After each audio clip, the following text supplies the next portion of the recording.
والے غم زدہ کا ساتھ ہو. آمین آمین آمین. اب میرے پیارے اسلامی بھائیوں، اب یہ تو آپ نے ڈیٹیل سمجھ لی کہ پل صراط ہے کہاں پر، اس کی لمبائی چوڑائی کیا ہے، وہ کتنا ڈینجرس ہے، and everybody have to cross.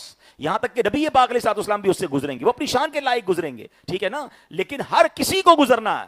مثال کے طور پہ آپ کو یہاں سے بائی روڈ لاہور جانا ہو، آپ کو بائی روڈ جناب سندھ جانا ہو، یا کوئی لانگ جرنی کرنی ہو، آپ کتنی فکر کرتے ہیں یار راستہ کتنا ہے، کلومیٹر کتنا ہے، راستے میں سٹاپس کتنے ہوں گے، رات کہاں قیام کروں گا، پیٹرول پمپ ہے کہ نہیں، کوئی پرابلم ہو گئی گاڑی میں تو جناب اس کے بعد کوئی مدد ملے گی کہ نہیں. جدھر ٹریول کرنا ہوتا ہے اس کے بارے میں معلوم کرتے ہیں.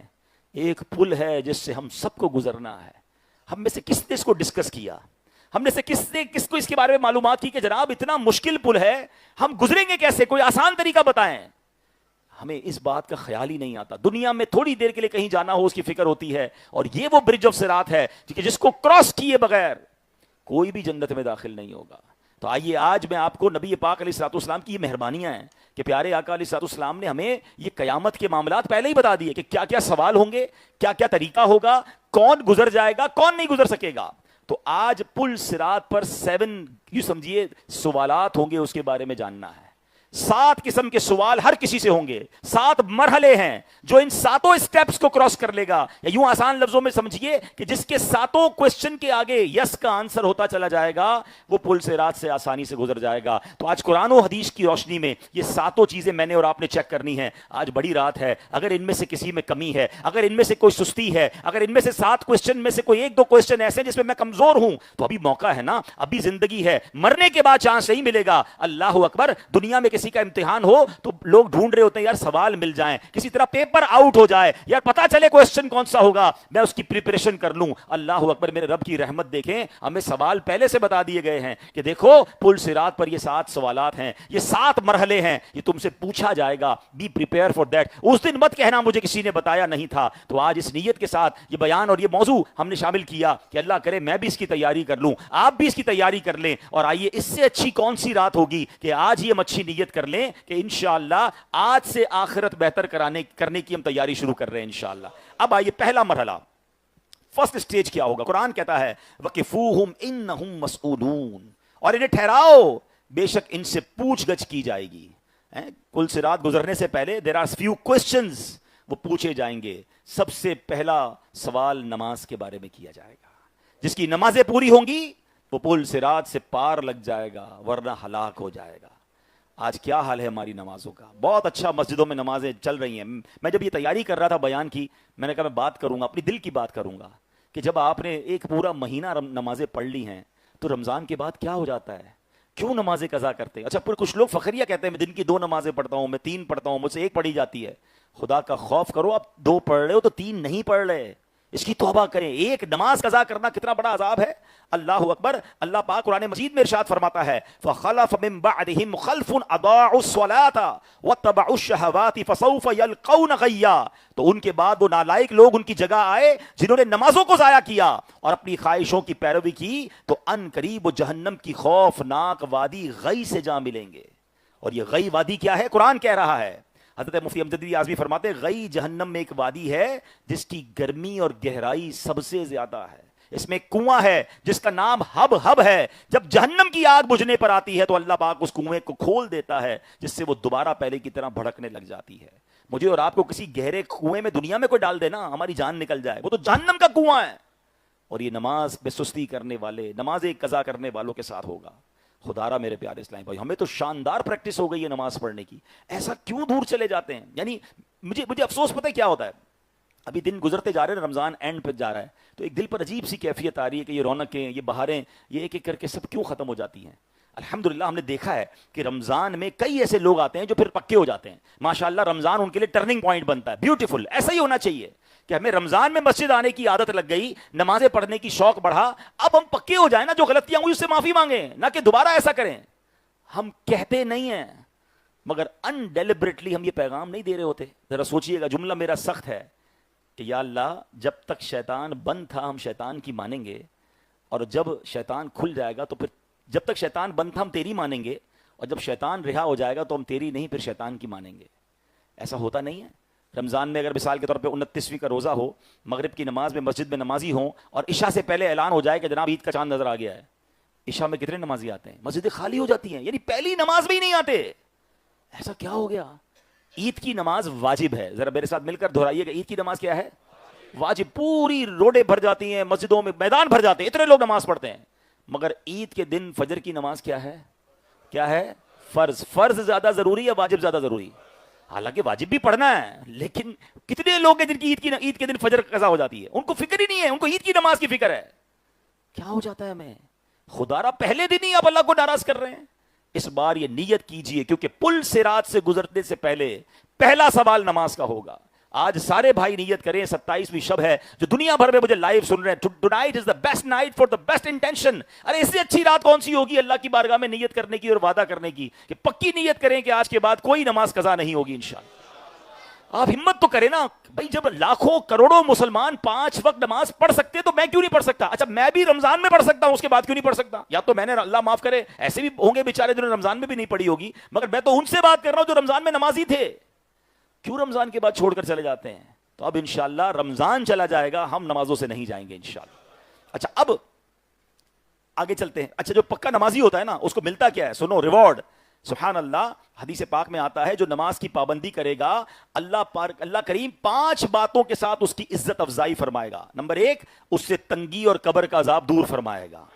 اس کا نامہ اعمال اس کے دائیں ہاتھ میں دے گا. وہ پل صراط سے بجلی کی طرح گزر جائے گا اور جنت میں بغیر حساب داخل ہو جائے گا. اے نمازیوں تمہیں مبارک ہو، اے نمازیوں تمہیں مبارک ہو. اللہ کرے کہ میں ایسا نمازی بن جاؤں کہ نماز نہ پڑھوں تو مجھے چین نہ آئے. اور ایسے ہیں نمازی الحمدللہ جو 5 وقت کے پکے نمازی ہیں نا، یعنی تصور ہی نہیں ہے، ان کی ڈکشنری میں ہے ہی نہیں کہ نماز قضا ہو سکتی ہے. وہ کھانا نہیں کھائیں گے لیکن نماز پہلے پڑھیں گے. یعنی نماز نہ پڑھیں، اللہ کی رحمت سے جو 5 وقت کے نمازی پکے بن جاتے ہیں، ان کی باڈی نماز کے ساتھ ایسی انوالو ہو جاتی ہے کہ اگر کبھی نماز جماعت چھوٹ جائے تو اندر سے ریکال آتا ہے کہ ظہر نہیں پڑھی ہے، ابھی تک عصر باقی ہے، ابھی عشاء پڑھنی باقی ہے، فجر کسی صورت ان کی قضا نہیں ہوگی، وہ الارم رکھیں گے. مجھے تو یہ سمجھ نہیں آتا، لوگ یہ بہانہ بناتے ہیں کہ جناب فجر میں آنکھ نہیں کھلتی ہے، باقی تو میں 4 پڑھ لیتا ہوں. جناب والا کبھی آپ کی ارلی مارننگ فلائٹ ہو، کبھی ایسا ہوا کہ آپ کی فلائٹ مس ہو گئی ہو کہ یار آنکھ نہیں کھلی؟ ٹرین ہو تو ٹرین مس ہو گئی ہو، کوئی ضروری انٹرویو ہو کسی ایمبیسی میں اور آپ کا یار انٹرویو کی ڈیٹ نکل گئی، آج میں اٹھا نہیں. سب چیزوں میں پہنچ جاتا ہوں ٹائم پہ، الارم رکھوں گا اور 2 لوگوں کو بھی بتاؤں گا، گھر والوں کو بھی کہوں گا نہیں مجھے اٹھائیے گا بھائی فلائٹ نکل جائے گی. 3 گھنٹے 4 گھنٹے پہلے ایئرپورٹ پہنچ جاتے ہیں. اس کا مطلب پتہ ہے کیا ہوا؟ کہ ان تمام چیزوں کی پریورٹی ہے آپ کی زندگی میں، نہیں ہے تو نماز کی پریورٹی نہیں ہے. ایسے کیسے مس ہو جاتی ہے؟ اسکول مس نہیں ہوتی، کالج مس نہیں ہوتی ہے، تمام چیزیں پوری ہو رہی ہیں. ہمارا پہلا الارم ہی نماز کا نہیں ہے نا. 8 بجے اٹھنے کا ہے کہ بھائی اسکول جانا ہے، بینک جانا ہے اور جاب پہ جانا ہے. یعنی ہر صبح وہ کیسا مسلمان ہے کہ ابھی اٹھتا نہیں ہے، اس سے پہلے رب کو ناراض کر چکا ہوتا ہے.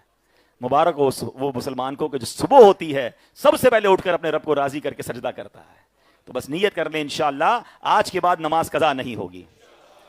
دوسرا سوال، پل صراط پر کیا ہوگا؟ اللہ اکبر. فرمایا کہ امانت دار ہونا ضروری ہے.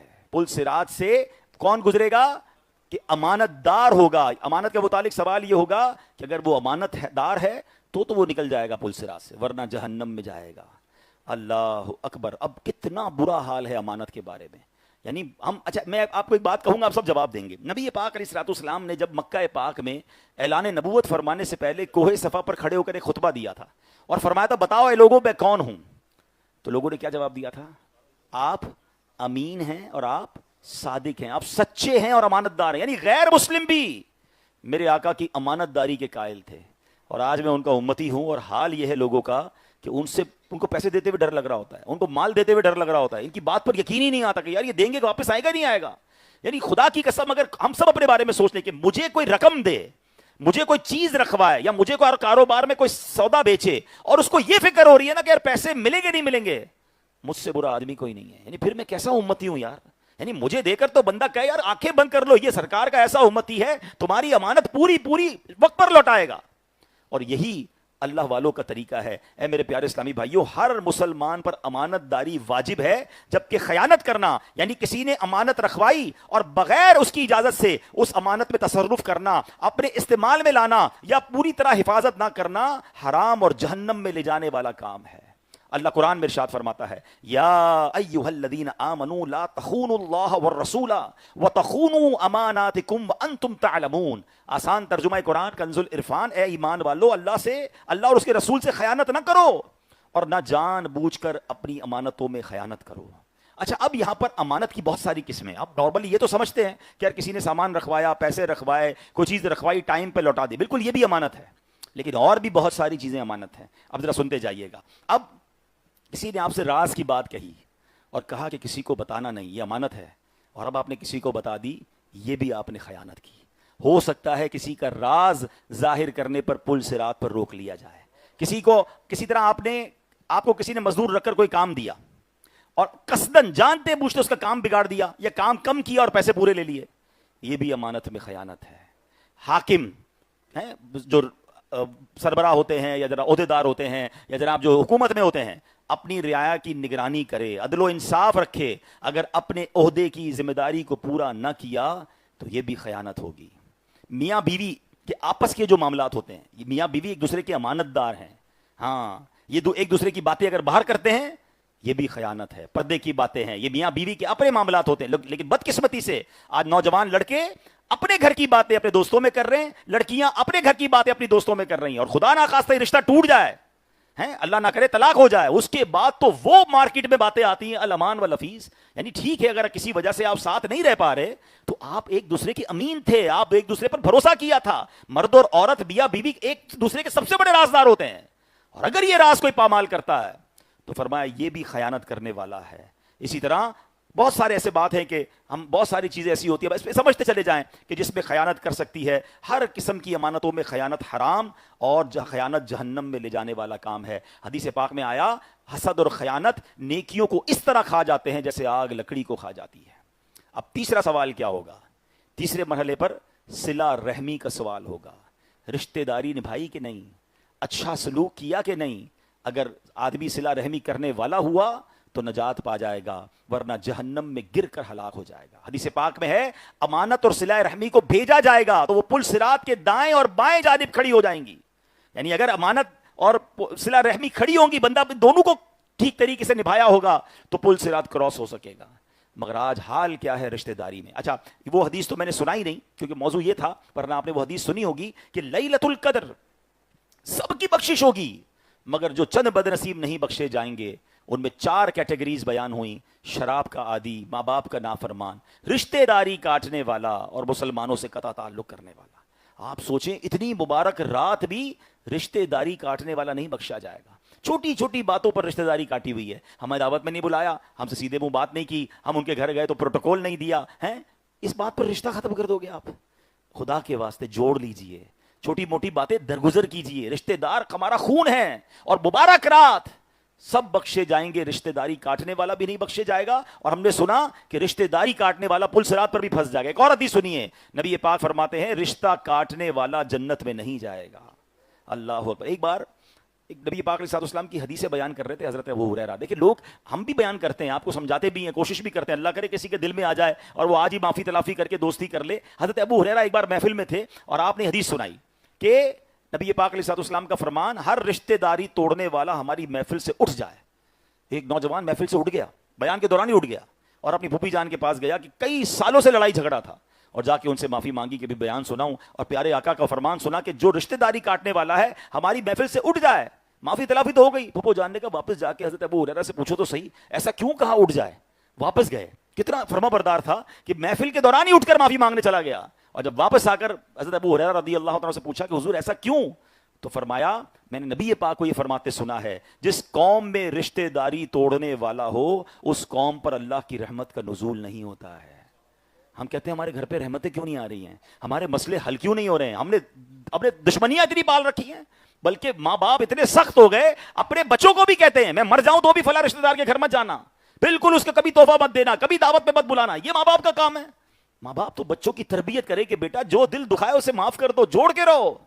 اور آپ انڈرسٹینڈ کیجئے کہ ہماری شریعت کو کتنا مقصود ہے، کتنا محبوب ہے کہ رشتہ دار مل کر رہیں، لڑائی نہ کریں، مسلمان مل کر رہیں، لڑائی نہ کریں. سبحان اللہ. اس سے ایک اور انشاءاللہ کبھی موقع ملا اس ٹاپک پر میں نے ایک بیان کرنا ہے کہ ہماری شریعت